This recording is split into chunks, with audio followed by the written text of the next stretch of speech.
Right, we are bang on the hour. So we're going to get started if you're ready, Julian. I'm going to do the intro. Thomas is having some issues with the microphone. Okay. Oh, we have someone on stage. If you can resist the urge to jump on stage, probably wasn't intentional, but yeah. So yeah, just a few notes as well. While we start, I'm going to just have everyone muted. If you can keep your microphones muted during, it'd be appreciated, just in case there's any feedback. And there'll be a Q&A at the end, so there'll be an opportunity to ask questions. So feel free to take some notes during. And also we have the chat as well. So I didn't think about that. There'll be another good way that people can ask questions if they don't want to unmute. So I'll get started just with an intro here for you. This is Thomas' intro here that I'm reading. Can everyone hear me, first of all? Reactions? Yes. Guest user, can you please jump off the stage? Appreciate it. Thank you. All right, so every empire, every culture needs a chronicler. Someone who records what happens so that it isn't lost. Someone who keeps history alive and anchors it in our collective memory. The Greeks had Herodotus. The Romans had Tacitus. Probably saying those names wrong. And we, the people of the metaverse, are fortunate to have our own chronicler, Julian Reyes. With his virtual world museum, he is mapping, preserving, and showcasing the evolving ecosystem of 3D platforms, connecting past, present, and future in a way that no one else does. It's his first time at IMMERSIVE X, and we couldn't be happier to have him with us. Dear Metanauts, please give a warm virtual welcome to Julian Reyes. Thank you so much. Really appreciate that amazing intro. Thanks for the love.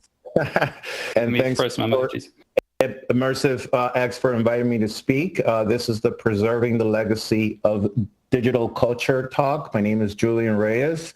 I have been working as a 3D animator and a visual artist for many, many years. I started my career working in demonstrative evidence. So I did 3D animations for court trials and accident recreations and forensic animation. So I've been into 3D for a very, very long time, but I also worked with electronic music and music festivals, and I've produced films about that culture and Burning Man, and I've had two careers in tandem, one of entertainment and media and another in the tech world.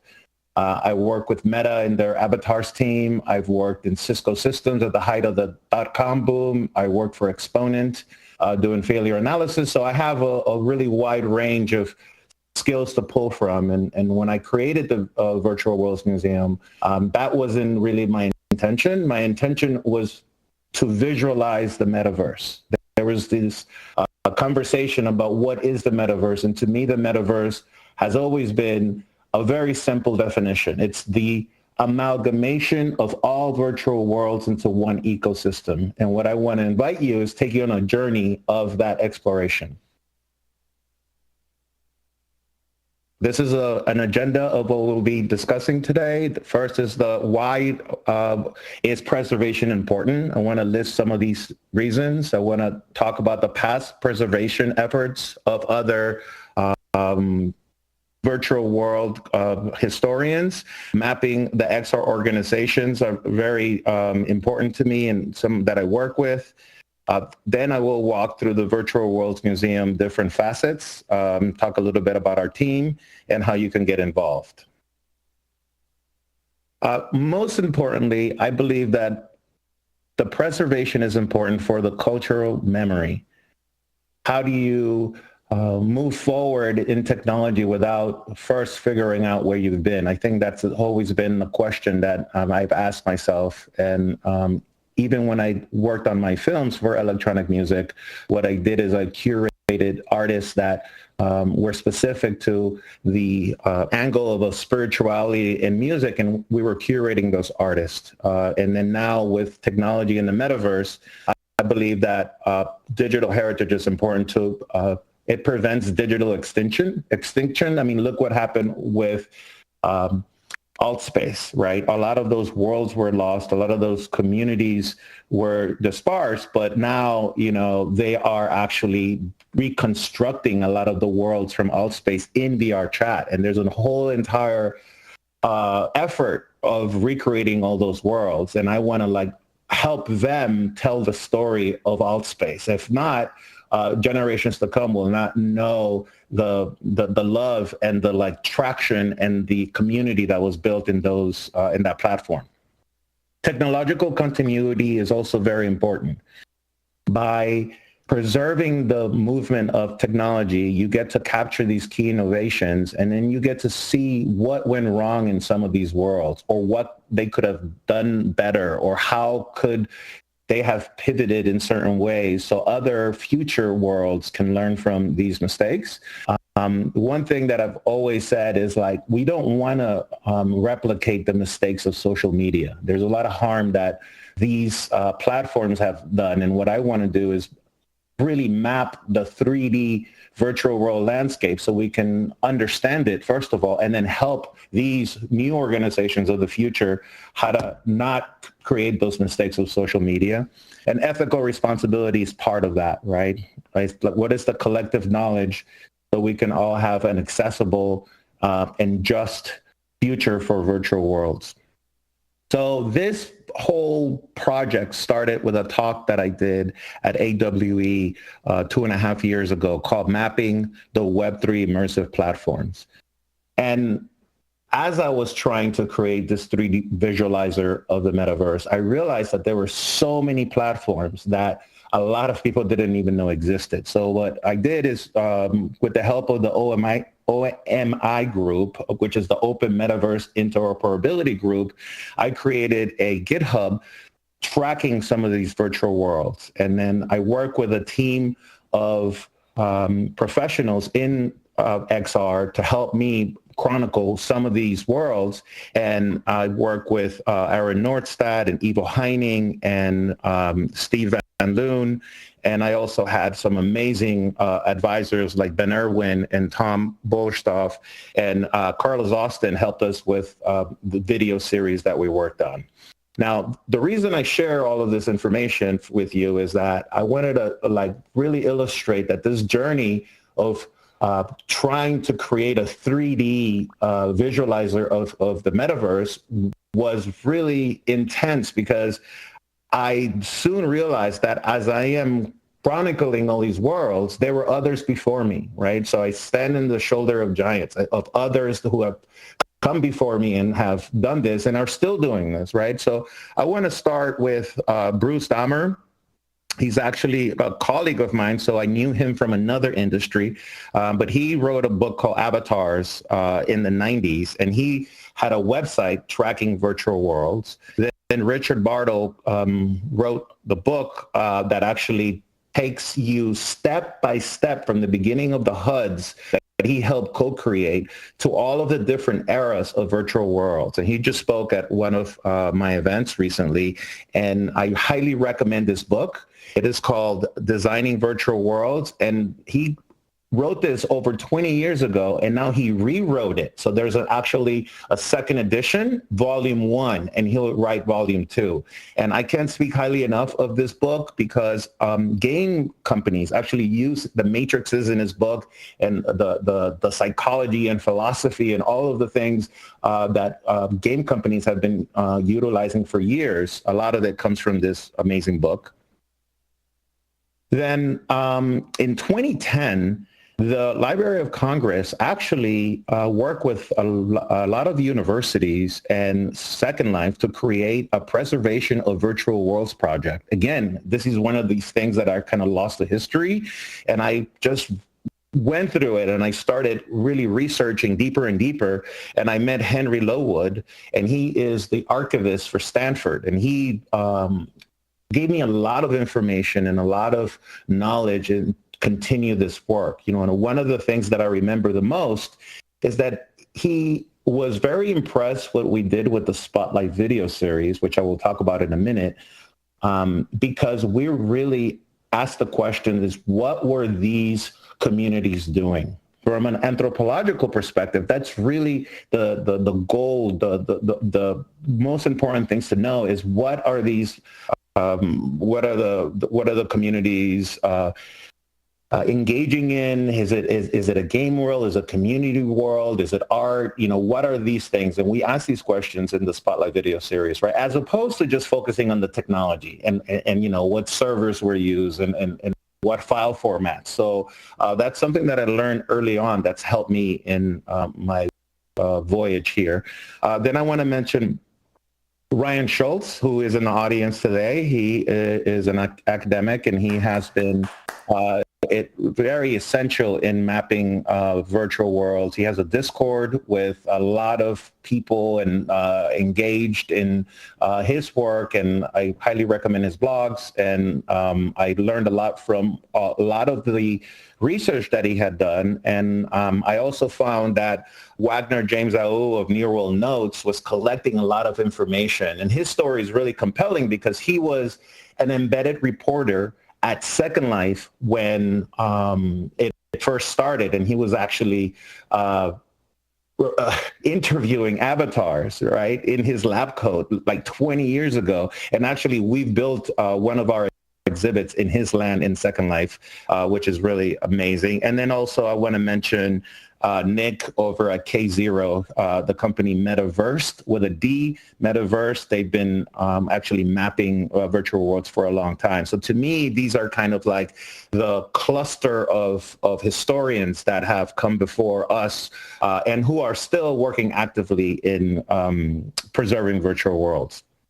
I want to mention some companies that I work with that I think are really worth mentioning. The Virtual World Society is a global network of pioneers, and they're committed to advancing the power of virtual worlds. And they have a project coming out very soon. This is the first kind of public announcement of it. And it's an immersive experience to help policymakers understand the long-term effects of AI and AI regulations today. So I highly recommend you guys check them out. I also work with MetaTraversal. This is a group led by Ben Irwin and Ivo Heining and Julie Smithson and Karen Alexander and Terry Shoes was a part of it. And for years, we've been working on actually filming ourselves, jumping from platform to platform. Not only going from virtual world to virtual world, which is commonly known as a world hop. What we do is go portal crawling, right? So we actually create portals in between platforms, and Ivo Heining is here in the audience, and she's part of that group. And I know Pearl actually also in the audience. She has been doing that on her own for a very long time. But MetaTraversal is really an organization to keep an eye on for when you're looking at interoperability. We've actually proven and video that you can go from Engage VR into Multiverse VR, into Roblox VR, seamlessly to portals. A lot of people don't realize that not only the WebXR portals are interoperable, but on a Quest, you can use deep app linking to travel through these worlds. Also, I work with Evo with the XR Guild. I am the co-lead. She's on the board. And what we have done is created something really amazing. I'd love for you guys to check out. It is the ethics arm of a lot of our efforts. We've created a library where you can actually learn about ethical responsibility, articles on neurotechnology, mind control, privacy, physiological, psychological effects of immersive technology. So if you go to xrguild.org, you'll get to be part of this community. We also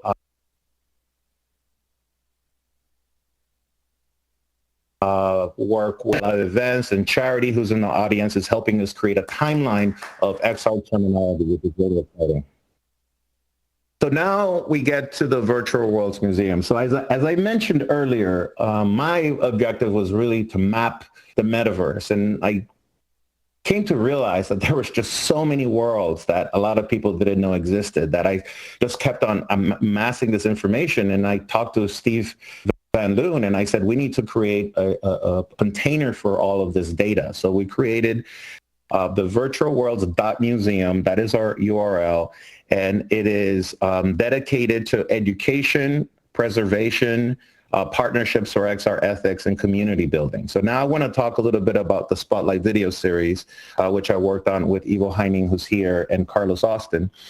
And it is a project that chronicles the voyage of Inkenzo, which is Ivo's avatar, and Sehu, which is an artificial intelligence. And we actually interview different world builders and world owners. And we have got the Impact Award from Aurea earlier this year. We actually, the New Media Film Festival Award for this series. A big thank you to Arrival Space and Lisa Egger and her team, because if you look at that picture on the right, it shows all of the portals that you can traverse through the Arrival Space build. We're really excited about that build. And what makes the Spotlight video series very unique is that we actually create hubs of the Virtual Worlds Museum in all of these platforms, right? So when we film, we're not just filming random worlds, we're actually going to our hub, and then from there we branch out and we interview community leaders and world builders. And our hub in Roblox, created by Joshman, you can see it here. It is fantastic. Not only is it our hub, it's actually the history of Roblox Museum. And you can actually move around and see a time capsule, a time machine, and experience the different years and the evolution of all of the assets that we're giving in Roblox. We also have hubs in RP1. Horizon World Build is really beautiful. You actually go through a laptop to experience the build there. And now you're in our hub here in Spatial, and the Arrival Space is our WebXR exhibit. So I want to talk a little bit about exhibits. We're halfway through the talk, and this is really the most important part, I think, of this presentation. So thank you for being here for this, because it took us a long time to go through and create these 7 categories. Now, the reason they're numeric to 6 is because they are the data set that we use to create the Teleportal, which I will show later. The Sunset exhibit is the last one that doesn't have a number, and this includes all of the worlds of the past. And on our website, you can see them all laid out, and from beginning year to end year. The first world is the WebXR exhibit, and these are all of your WebXR worlds that are web only. And I think, you know, what I could do is, I wasn't planning on doing this, but I think it's important to outline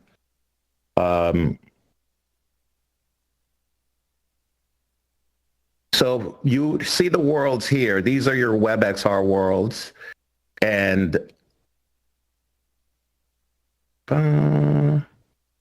perfect.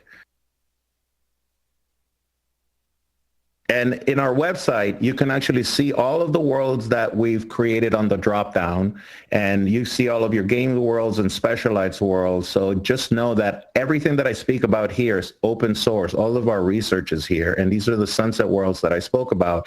And I wanted to go through this list because I think it's important to outline all of the different worlds that have come before the ones that are there now. I'm sure you'll recognize some of them you probably haven't seen before, but I would love to build out this part of the museum. With AI, I think we can actually utilize video and images to create skyboxes or different representations of these worlds. So I wanted to just show that. The VR and apps exhibit are all of your big popular worlds that everybody knows about, that you need to download something into your computer or into your headset, which is very different than the WebXR that you only need a browser. The games worlds are any place that is game oriented, but also includes a social element to it. The specialized exhibit is the bulk of our worlds. These are your omniverse, your education, your corporate, your simulation, it's really a lot of the walled gardens and a lot of the ones that you pay for that have subscription. And this exhibit is being planned out, and I think we're going to create it in RP1.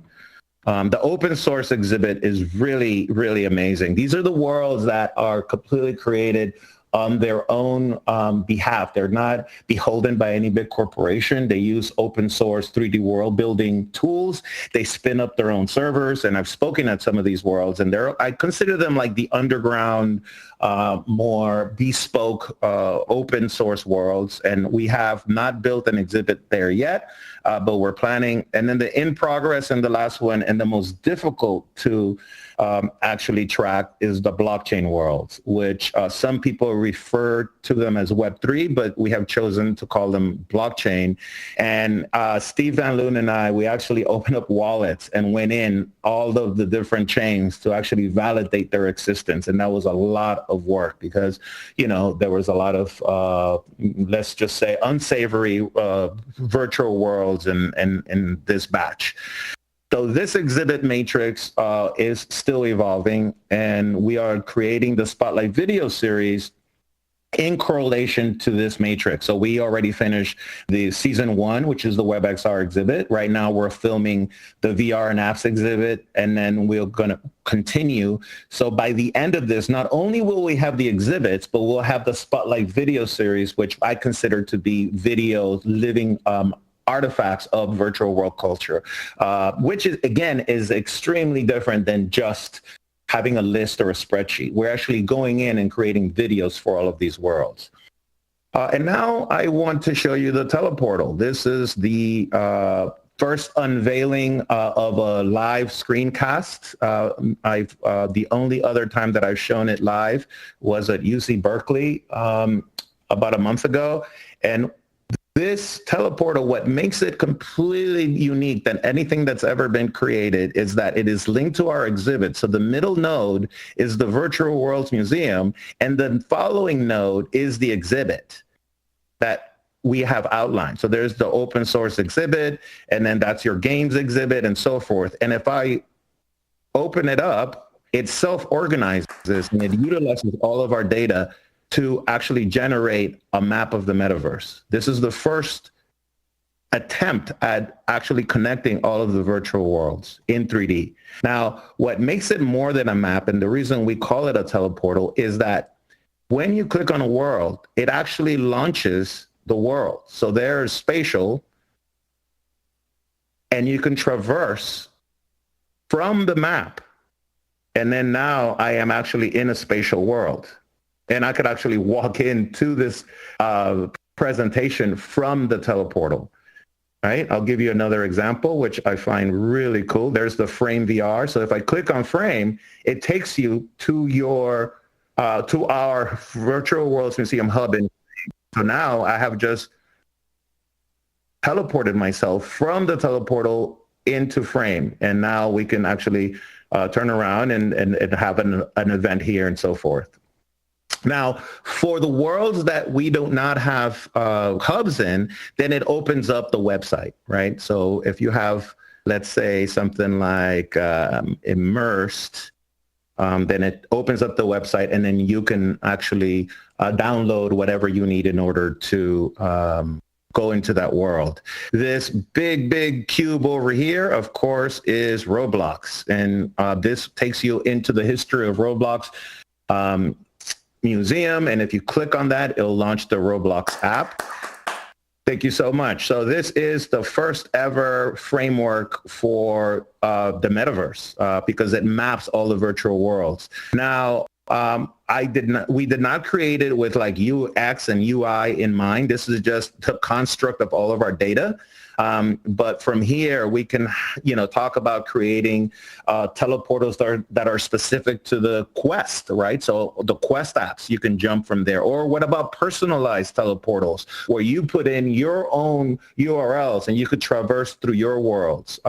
Steve Van Loon has helped us create a immersive build. So we actually have this built in Unity. So you will be able to go through it in VR. We're looking at going into the Apple Vision Pro with Web Spatial, but also you can search. So if you're looking for a world, I'm going to press Horizon here. I'm going to hit search. All of the worlds become gray, and the world that lights up, it is the world that you have searched for. So there's Horizon Worlds, and then you can go into our exhibit there. So it is the first navigatable map of virtual worlds. And again, I call it a framework because it's going to evolve. And if a world becomes blockchain, then it moves to the blockchain exhibit. If a world becomes obsolete, then it goes into the sunset exhibit. So it's a modular system that allows for the interpretation of all of the virtual worlds. You can also clear them all, and then you can actually have them come up one by one, and you can see the map self-generate. So that's another way to navigate it. And then I will show you one more time. That is the Teleportal. There is, this is a full version that we are using, but we put another version in our homepage at virtualworlds.museum. And if you do Teleportal, this one's a little bit limited because it's wrapped within an iframe of Webflow. But if you wanted to test it out, just go to virtualworlds.museum and you can test out the Teleportal for the first time. So I think that is really exciting for people to check out. And lastly, I would say there is a QR code and my email address if you want to get in contact with me. There's many ways that you can be a part of this project. One could be a sponsorship to the Virtual Worlds Museum. Another one could be a sponsorship to the exhibit builds.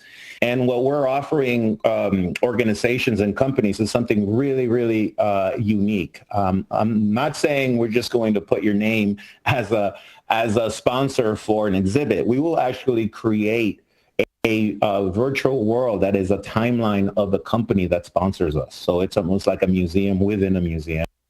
There's also ways to donate your time and if you to help us build this project out. And basically, we want to incorporate more ethical AI, and we're already working on a docent. So imagine an AI agent that will help you navigate through the virtual worlds and has all of the knowledge that you need in order to traverse. I've had this dream of being able to democratize world hops and portal crawls.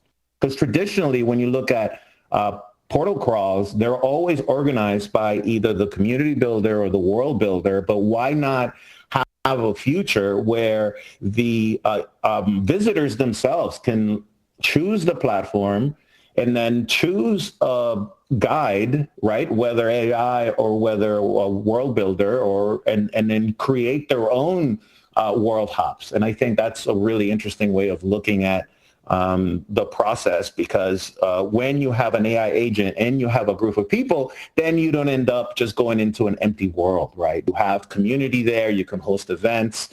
And I think that's a really interesting way of looking at the future of virtual worlds. We're capturing the essence of the worlds through video and our 3D work, but we also want to continue building the brand to be the source of virtual worlds. So if you go to our website, you will see that there are many different ways that we fulfill this, right? In the About Us page, we have XR Resources page, and in the XR Researches, we have all the books and case studies of the metaverse. So you can actually download Richard Bartle's first book, and you can download other books, and you can see the case studies. So if you're doing research projects of the metaverse, you could come to our website for that. There's podcasts and articles. So outside of our mapping, we also want to create community. We have ethics organizations that you can join.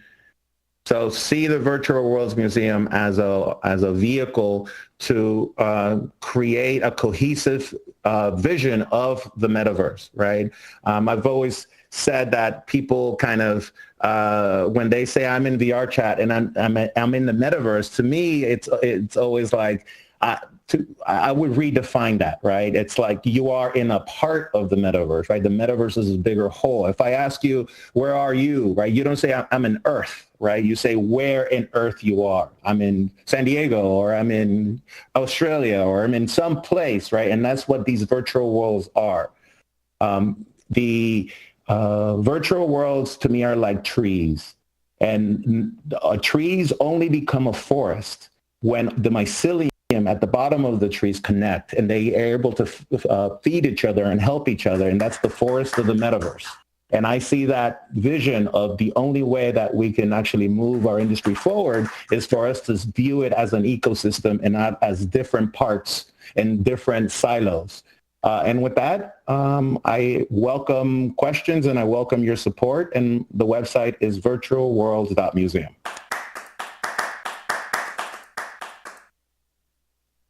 Amazing presentation. This is your first time at Immersive X, but I can tell it's not your first time presenting. I was, thank you. And yeah, show some love if you've got the reactions, clapping reactions.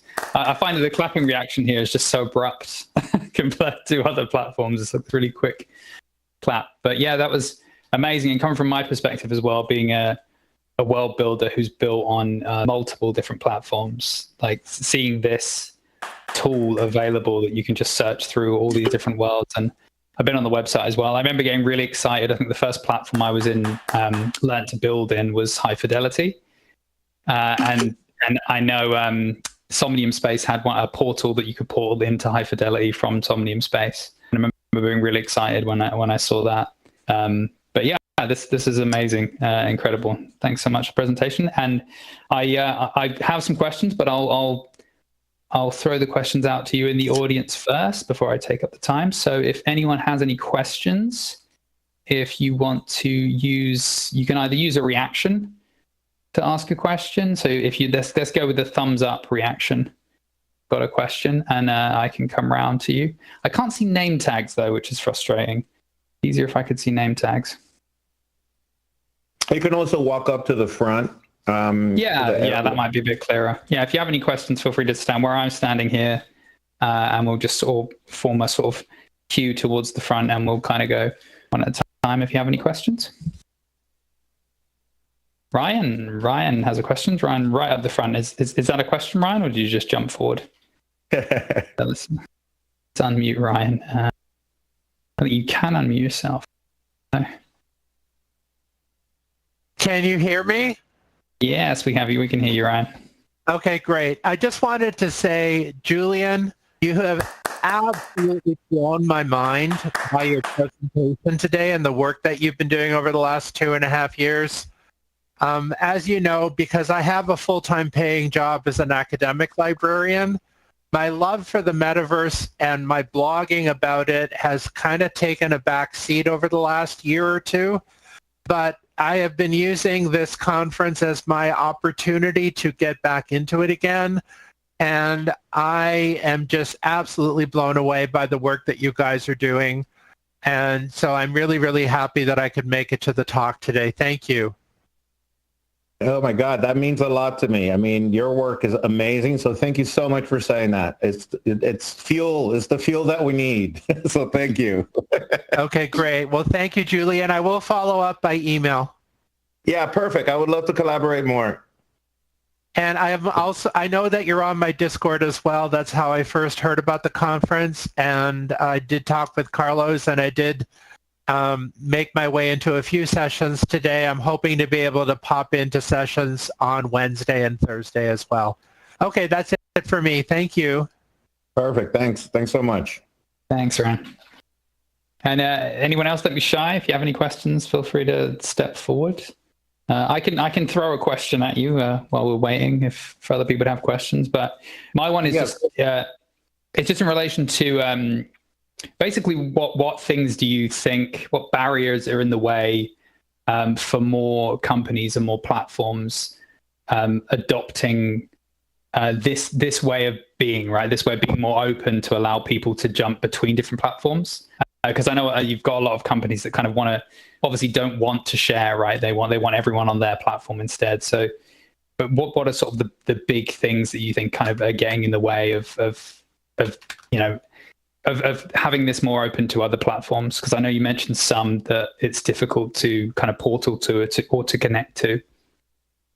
Yes, that is an excellent question, and I have been thinking a lot about it in our work with MetaTraversal. And I think let's answer it in two different ways. Let's really talk about Meta first, right? Because they have the Quest, which has access to a lot of the most powerful and popular worlds. And to me, if they had a teleportal for their device, they can make the argument, or they can actually create value for the users and for the platforms, and not say, listen, don't worry about visitors leaving your platform. Also know that visitors are going to find your platform. So it's that flipping that fear that, I don't want to dilute my brand, because if people go to another world, then you're kind of like giving up that space. But if you look at it more in more people will find you, then I believe that the argument that Meta tried to make, that, they are the metaverse, I think they can redefine that definition and say that their devices are the access to the metaverse. So you can use their AR glasses, their VR glasses, and they indeed can be that bridge if they allow it. And they already have the technology to deep app linking, right? Which is originally created for ads, but we are utilizing it to actually create these portals. So that's the first kind of like bigger way of looking at it from a business and branding perspective, is don't be fearful about losing market share, because you're going to have new people finding what you're doing. And then and the reason why a lot of the visitors stay siloed is because you don't want to go through the whole signing out and signing into another thing and going to the lobby. But if you had a place where you can actually go into a portal and go into a world, and then spend an hour in that world, in that platform, and then go back into the teleportal and go into another world, and then bring friends through, you have another more cohesive, more adventurous experience than just being stuck within that one walled garden. The second part of how I would answer that is, the platforms can learn about one another by allowing that interoperability, right? Because I think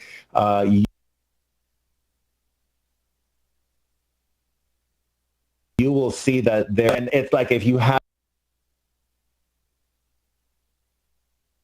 more of that and what users want. And I hate using the word users. I use it like if I'm speaking in behalf of a platform. We internally use the word visitors.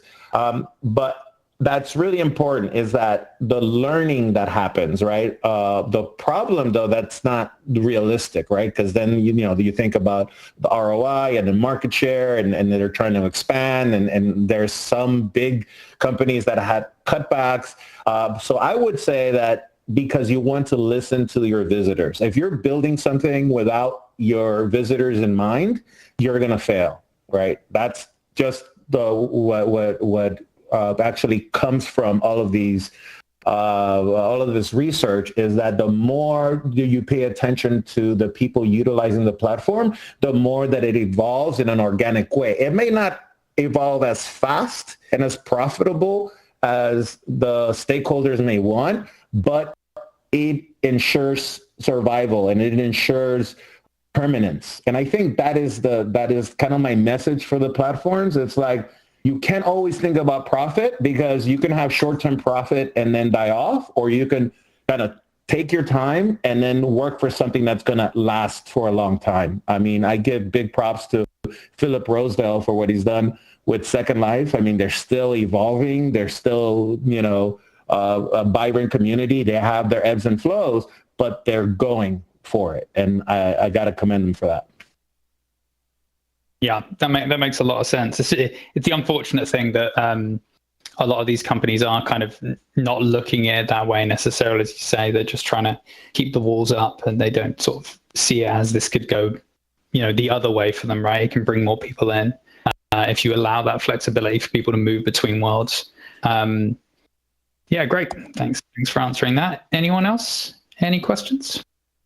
Yeah, this is Druffin. I have a question. Hey, Druffin. Thanks. Yeah, I'm super into interoperability, and I haven't checked into the Omniverse for a long time. but I'm really glad to hear that things are moving. One of the things that I was curious about is whether or not, or if you'd put it on your radar, to collect a feature list for each world so that we could kind of plan experiences. So like some worlds you can do web browsers, some worlds you can do flying or drawing, and figuring out how to plan stuff together. I think that's really a neat opportunity where we're not locked in any longer to a single platform, and then there's this huge potential for just losing users when you have to say, okay, now log off, or now you have to go to PC and put on a different headset or do something like that. So what does it look like to show others for the Virtual Worlds Museum what the capabilities are and how we could move through them? Yes, thank you so much. That is a great question. And we actually started thinking about this about a year and a half ago because we had to decide what data to capture. We're not a big team and we don't have funding. We've gotten very little support from the corporate world, we weren't able to capture all of the data sets that we wanted to because number one, a lot of the information is not easily available, or number two, there's so many worlds that you would need a lot of support from the community to make that happen. So to answer your question, we don't have that granular of information, but I do have a framework in how to be able to do it, and that would be with ambassadors for each of the worlds, and really have like UGC, right? User-generated content, where that information is brought by the visitors of these worlds to help us grow our data set. Right now I'm sharing my screen and I want to show you kind of like the framework of when we started thinking of this. So I'm going to go to Spatial right now. And if you go to our website, in Spatial, we started logging in their events calendar. This is how you find their events. This is the technology type that it's built. These are the world builders, and these are the featured worlds. Now, this is not a complete list by any means, but it shows you that we're laying the groundwork for that. So there's VR chat. And then if you go to the website, there's like the FAQs, the user documents, the community guidelines, and we want to, there's the technology stack, there's the featured worlds. So the whole idea of the kind of features set of all of the worlds is something that we talked with Steve Van Loon and also James Wagner-Au, who is the author of Making a Metaverse That Matters and the blog New World Notes. And he's looking at that as well, which is how do we provide that information to the visitors? So it is in our sites, but we need more funding to have the mechanisms in order to get that data.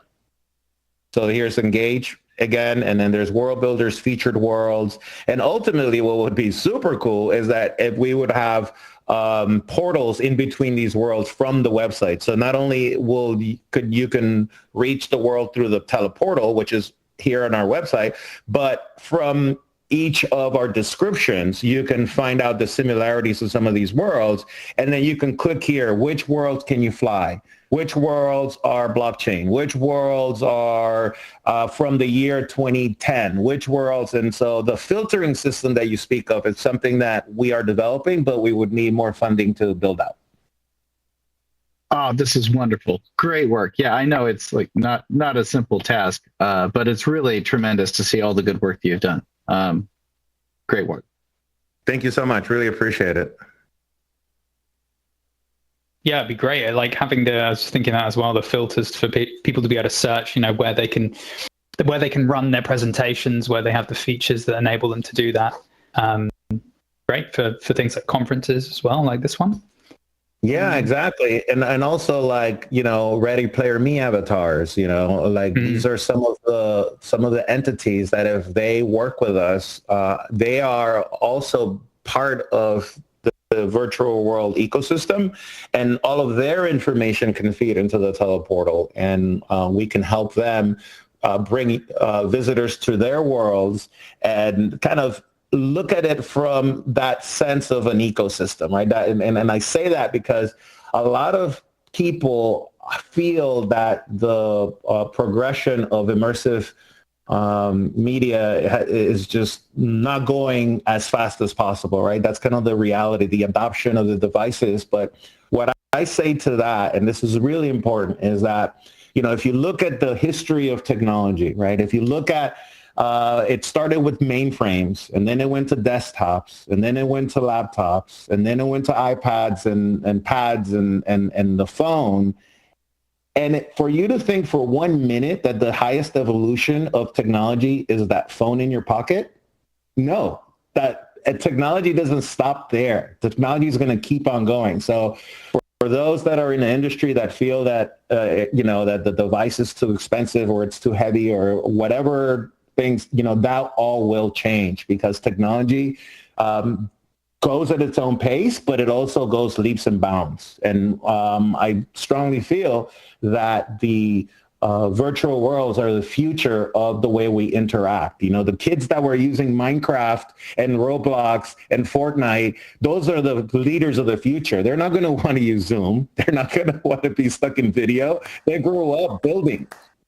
So that's just another touch point to say that we are building something. We're putting a marker in the ground where to categorize virtual worlds and preparing for the virtual worlds of the future, which will be AI generated, right? Because then that is what happened with media, right? Before with websites, only a webmaster can create a website, but then the WYSIWYGs came, right? And then you can have Dreamweaver and WordPress, and then everybody can put up a website. That's what's going to happen with virtual worlds. And I want to create a way for us to categorize those worlds of the future and also make them safe and accessible.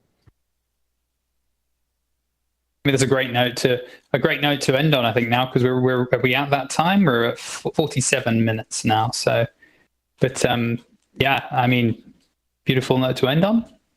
Thank you so much. Great presentation. Lovely. And so everyone better be going on the website. Thank you so much. And if you want to find me, just go to virtualworlds.museum. Huge thank you to Ivo Heining, who's here in the audience and with her amazing green hair avatar. She's been in the industry for over 20 years doing amazing work. And big shout out to Carlos Austin and Steve Van Loon. They've been with me from the beginning. And I feel like, you know, we are just going to keep on trucking here and hopefully get more support from the industry.